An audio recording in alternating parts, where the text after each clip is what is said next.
Healthy recipe. Whole wheat spinach and feta tart.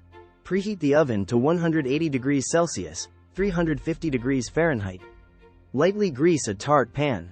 Roll out the whole wheat tart dough onto the tart pan and press gently to adhere to the bottom and sides of the pan. Trim off any excess dough if necessary. In a large skillet, heat the olive oil over medium heat. Add the chopped onion and minced garlic, and cook until tender and fragrant, about 3-4 minutes. Add the fresh spinach to the skillet and cook until wilted, about 2-3 minutes. Remove from heat and let cool slightly. In a large bowl, beat the eggs and skim milk. Add the spinach and onion mixture, and the crumbled feta cheese. Stir well to combine all ingredients. Season with salt and pepper to taste.